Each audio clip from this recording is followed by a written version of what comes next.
Welcome back to The Price of Business. Already the final segment of today's program. Glad to be with you, talking to you about you and your business. Do you want to remind you, best content here shows up over there at usdailyreview.com. While there, like it on Facebook, follow it on Twitter. Also do want to mention today's program brought to you in part by our friends at John Hardy Publishing. They are awesome. Check them out at johnhardypublishing.com. Michael Ranger, he is our guest. He is with corporatememorysolutions.com. He is VP of Sales. And how are you today? Doing well. Actually, President and CEO. President and CEO. Did you have a coup? I did. I was it. I got to name myself whatever I wanted since I own the company. You go. Well, I'm going to just get rid of the whole VP of Sales stuff. And you're now the czar. Yeah, I'm the big guy. All right. Tell us a little bit about the story. Of the company. Give us a history, if you will. Well, as we started about a year ago, I was actually had been in the executive coaching arena for about the last 4 years, and one of my clients came up. They had met a company out of Scotland, Mondo Software, and they had this very interesting software that did some business process mapping. Met with them. We started an arrangement about a year ago. What we see what's going on right now is a lot of companies, we've got a lot of us older folks are retiring, and there's a lot of corporate tribal knowledge walking out the door of these companies every day. And what we're finding out is there's no way to really capture this knowledge. And what we've done is we've come up with a really unique way to work with teams to help them have their best people leave their legacy in their company. We want our best people with our best companies leaving a legacy and how they've done work, so we can continue, to keep being great, and then we can train other people how to be great, and we can keep adding on to that. So it's been pretty interesting. It's been a pretty interesting ride for this last year. So tell me how it works.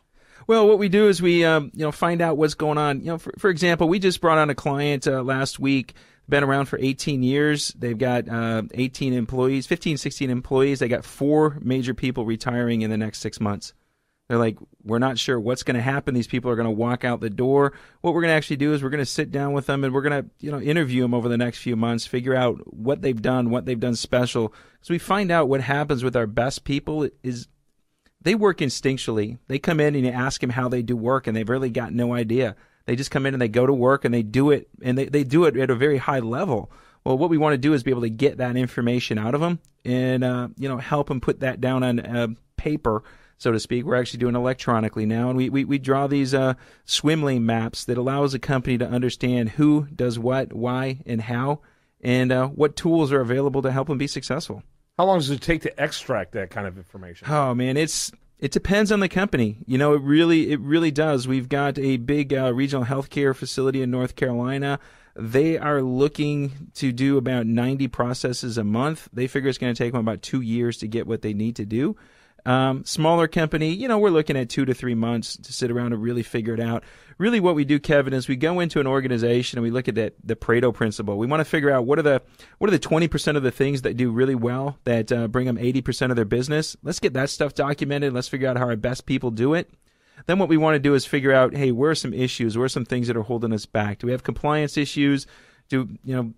Medical facilities, for example, the ACA is just killing them. How do we stay compliant? What do we need to do? Where do we need to go? And how do we make sure our processes, are helping us get to where we need to get? Mm-hmm.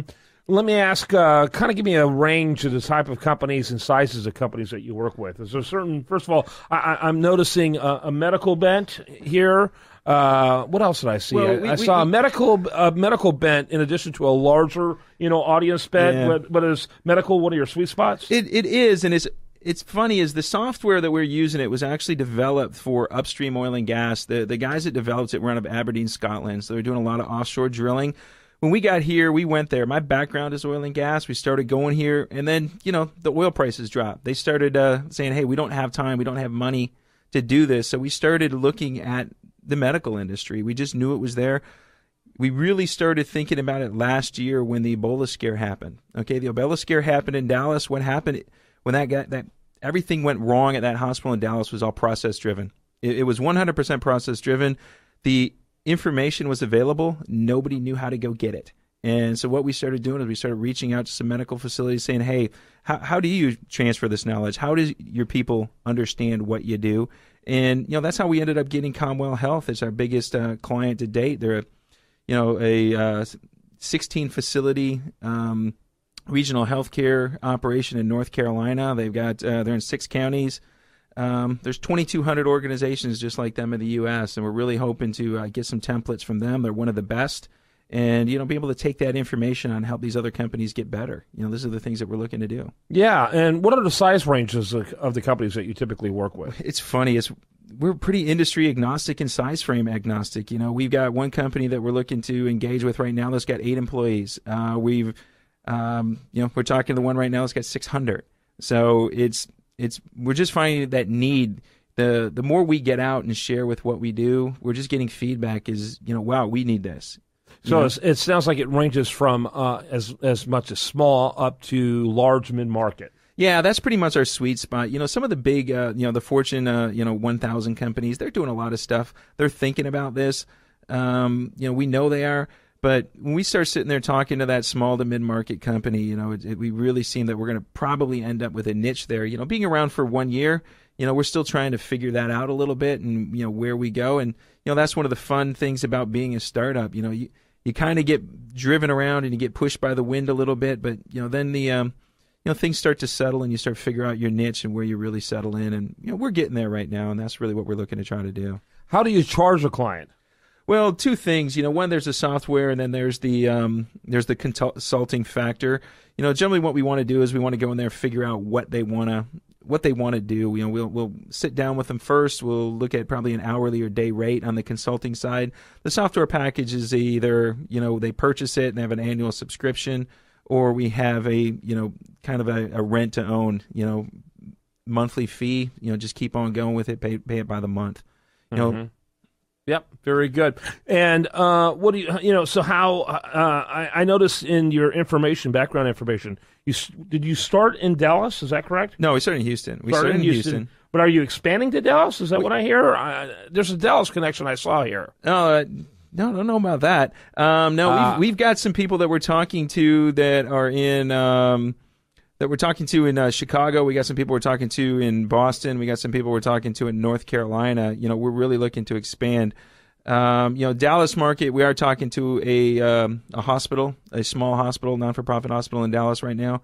That's kind of what we've got going on. Yeah, very good. Well, I'm excited for you, and I hope continued growth. How large is your organization? How many employees do you all have? Right now, there's 2 of us. There's 2 of us full-time. We've got 3 consultants here in Houston, and we've got 3 other consultants right now. Like I said, Chicago, Boston, and Raleigh. We're looking at 2 other guys to bring on here in the near future. One of them's in San Antonio. One of them's up in New Jersey. And we're looking at teaming with a couple local companies here in Houston that would become channel partners for us for our software product and, for our consulting services. So we're growing a little bit, not that employee range. We're looking at a lot of consultants to come on and grow in that way, before we switch over to that employee mode. How important is high-level buy-in in an organization to get involved with what you do? 100%. It's got to be. There generally has to be a champion for this. Or somebody's got to realize that this is necessary. We've been getting a lot of these mom and pop businesses. I'm thinking about getting out of the business in 3 or 4 or 5 years. How do I make my company more valuable? I watch a lot of The Prophet. Marcus Lemonis is kind of one of those guys. And people, process, and products are his big things. And we focus on process. If we can get that process documented, we know we can make that company more valuable when they're ready to go out and sell and have that exit strategy put together. What we want to do is help that business owner get the most bang for his buck when he's ready to get out of business. All right, Michael Rager, he's been our guest. He is the CEO of Corporate Memory Solutions. That's corporatememorysolutions.com. And thanks so much for being with us. Well, Kevin, I really appreciate you taking the time and inviting us in today. What you're doing here is great, and we appreciate it. Thank you. I appreciate it. All right, when we come back tomorrow, much more for you. We want to remind you this show continues 24/7 at priceofbusiness.com. Plus, best content here shows up over there at usdatareview.com. Have a great day. Spend it wisely right here.